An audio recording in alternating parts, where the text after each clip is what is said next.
We have contact. We apologize to everyone. We were having a little technical difficulty. So thank you for sticking with us, those of you who have. And, I think at this point, everything should run smoothly. So thank you for joining us for our Instagram Live today. I am Tracy Adler, the Johnson-Pote Director of the Wellin Museum of Art at College.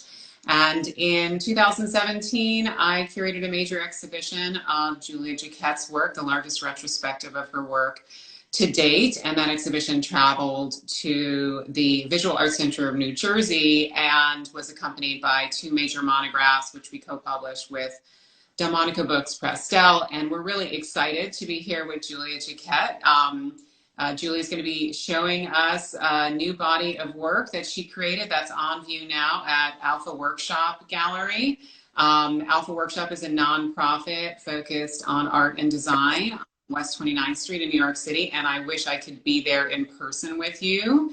But these are the times that we are living in. So Julia is also the chair of the art department at FIT. And she has another exhibition coming up at Texas A&M, another major retrospective coming up. So there's a lot going on despite the challenges. So we hope to only be on here for 10 or 15 minutes. We're so grateful for those of you who stuck it out with us. And Julia, I hope you'll show us around a little bit and let us know what's been going on in your studio the last couple of years. I'd be delighted to. So I'm very happy to be talking to everybody, and it's a rainy day here in New York City and here at the Alpha Workshops Gallery. And yes, let me show everyone some of my most recent work. So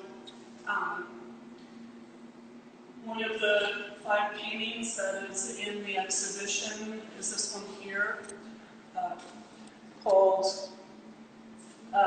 Judith Organa, and is of course partially quoting an Artemisia Gentileschi painting, and it is like all the paintings in this exhibition featuring images of folks that are really on my mind, and that I would say is the unifying connection of all this work, this new body of work, is who am I thinking about constantly, whether that is my heroes or those I am scared of or those that I am angry about.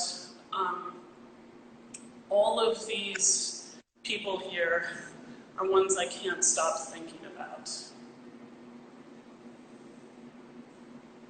And there's a lot of female figures in the work, Yes. And Princess Leia seems to be a recurring theme. Do you want to talk a little bit about the specific female icons in there, and especially Princess Leia, who reoccurs in pretty much every painting on view? That's right. And she is a figure, of course, the fictional character that I have been fascinated with my whole life, because Star Wars came out when I was only 11 years old, and to have this strong and somewhat acerbic female protagonist just really appealed to me. And in the past few years, what I also found interesting was the actress who played her was this interesting character as well. Also a writer and a performer, and also herself acerbic and smart. So her appearance, again, it was just like a compulsion I had. There were so many, there have been so many figures in the world recently where I just have this urge to attack in some way, but what was a much more comfortable way of talking about it for me is to have Leia be the one doing it.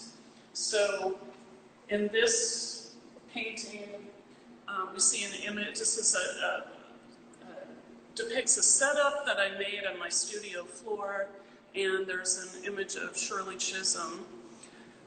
And she was such an important figure in our youth in New York City.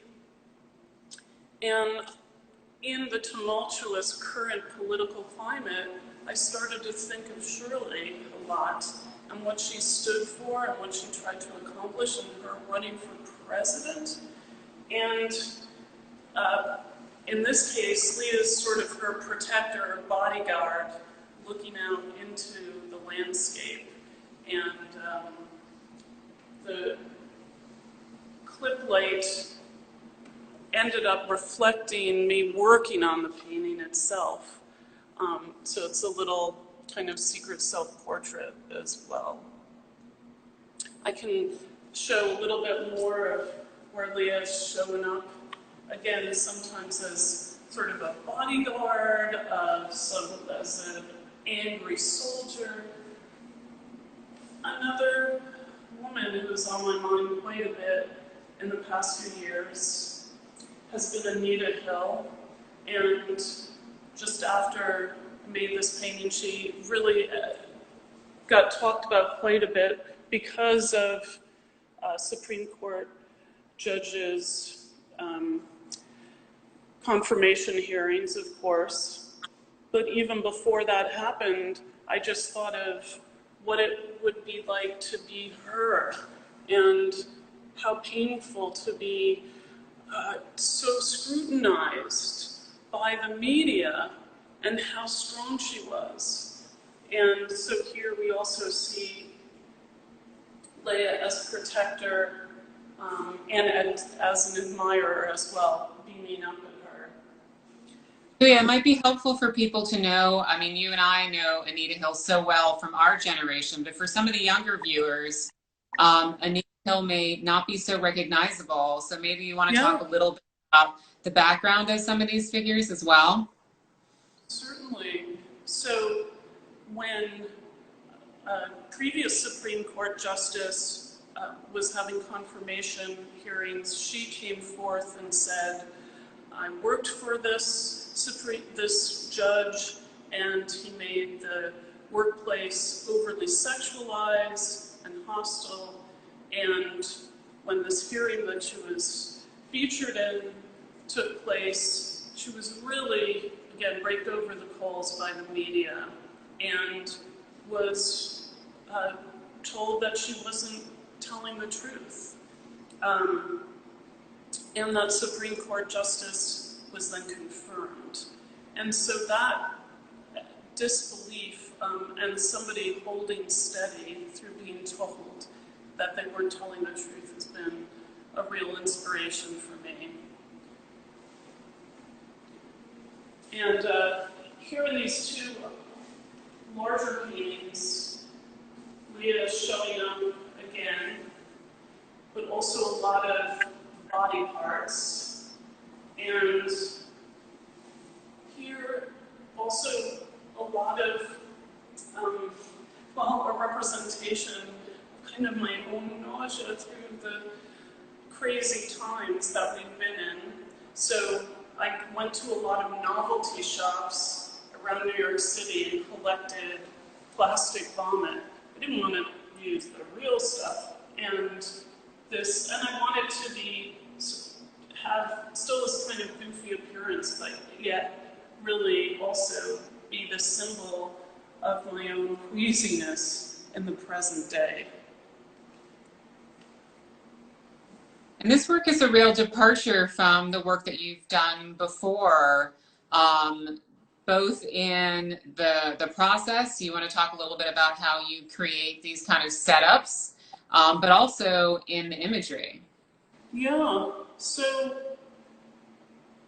in these, so it all started about, 3 years ago, and I was saying to my husband, Dan, I'm compelled to make some imagery of Princess Leia, but is that strange to use this fictional pop culture figure?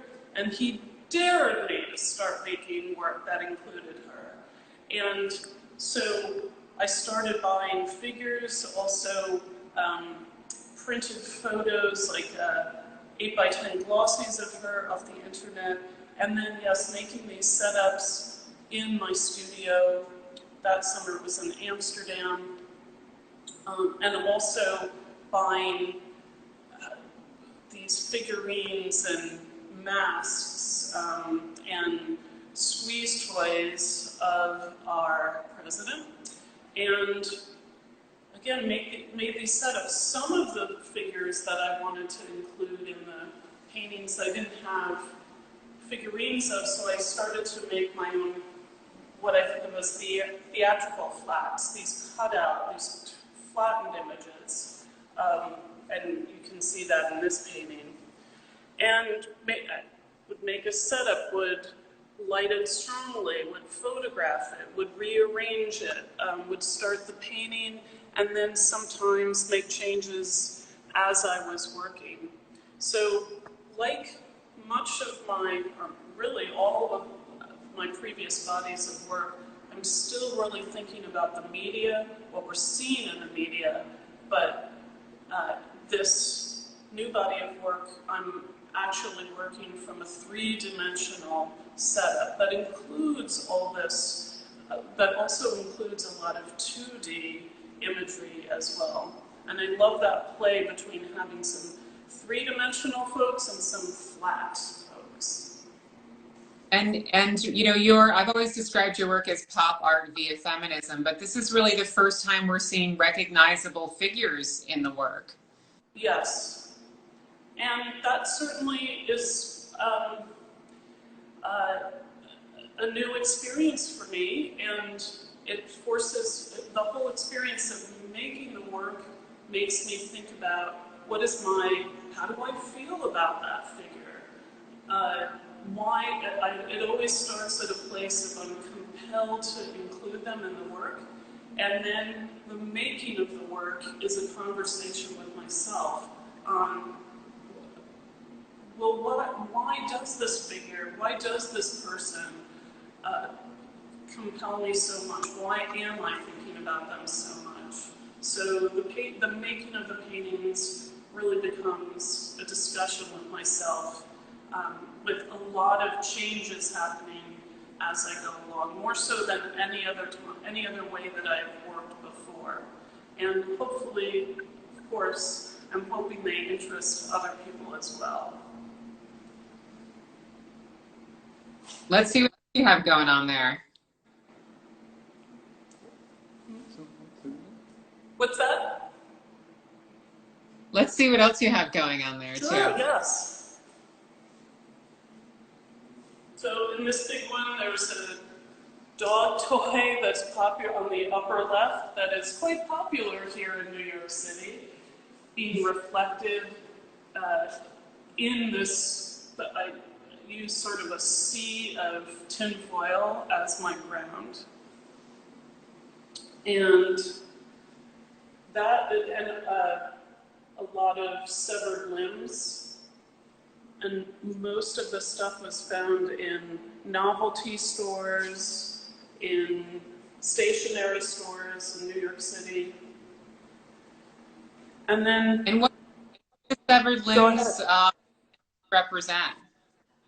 Well, I feel like this is all these paintings are really depicting a war of some kind that we're in at this tumultuous time, at least within these paintings, are battles between the figures that are in them and then even the people who are observing them, myself, and again, the other viewers. So it's a way of describing this really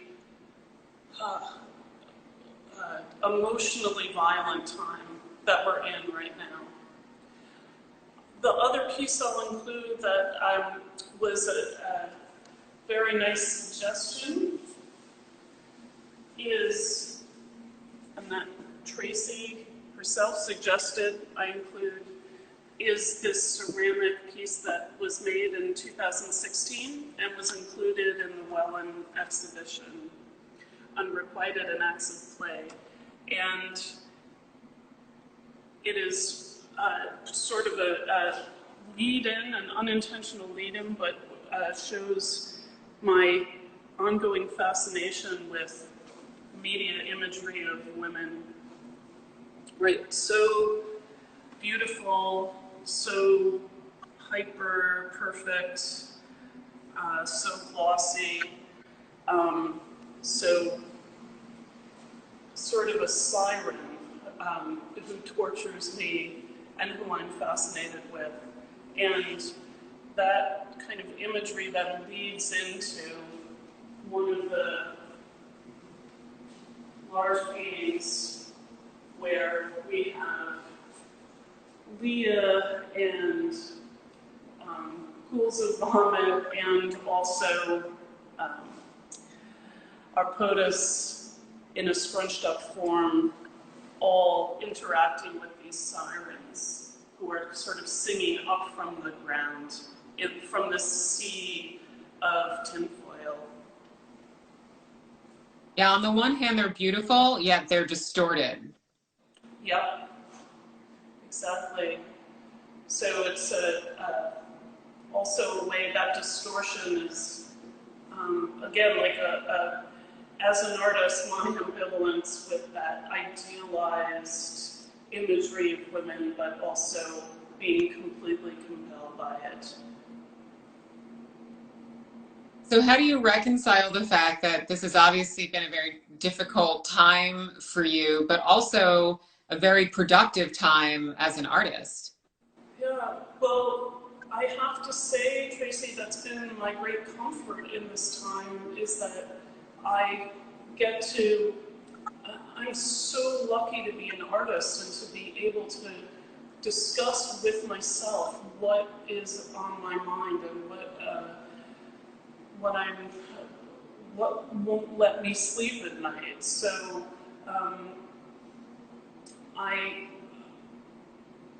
I don't know, but I mean, in a matter of weeks, our world may change. Although, of course, there will still be, it will stay tumultuous for quite a while. So this work is a big question mark, like how it will continue. But I do know that it will continue in some way, and I can't wait to get back to the studio. It's been a tumultuous time just in my own teaching and the college where I teach, so that in itself has been extremely consuming. But you know, being able to go to the studio and tell a story to oneself or talk to oneself by making work was enormously comforting and helpful. Yeah, you sort of incorporate these icons throughout time, whether it's Artemisia Gentileschi and her depiction of Holofernes, or it's Anita Hill, which is she was such a seminal, like a strong to, you know, figures today. And I think it's really interesting to see that kind of thread of strong women. And I know in some of the other paintings, there are other female icons like Carolee Schneemann and others who appear as well. So what do you think is the next step in terms of where this body of work is going? In a way, I think what happens in the world is going to dictate it. I have a feeling Leah is going to be tromping through it going forward, no matter what. It's sort of like she won't let me make a painting without her. But it really depends, I think, on what happens in the next few months. Well, great, Julia. Thank you so much for joining us. Do you want to let the audience know what are the dates for the exhibition? I know it opens tomorrow. So the dates for this exhibition is, it'll be open Thursdays through Saturdays. The first day will be tomorrow, October 17th, and the last day will be November 7th. The wonderful thing about this gallery, the Alpha Workshops Gallery at 245 West 29th Street, is that you can see the space from the big plate glass window in front. So if somebody comes by and the gallery isn't open, they'll be able to see the whole show because the lights will be on. And we checked it out last night, and it looked great. You can really see all the work from the street. And that's great for people to know. If they don't feel comfortable coming into the gallery, they can view it from the street, and then they can come during open hours. It's near FIT, so I hope your colleagues and students who are around and available will also come by. And you know, I think right now we need art more than ever. You know, our artists are the truth tellers. They're the people who are interpreting the times that we're in. And, you know, I've seen some of these paintings in person, obviously, because we've done studio visits throughout the process, but it's really nice to see them installed in the gallery and see them in dialogue with each other. Thank you so much, Tracy. It's been wonderful speaking with you. Have a great day, everyone.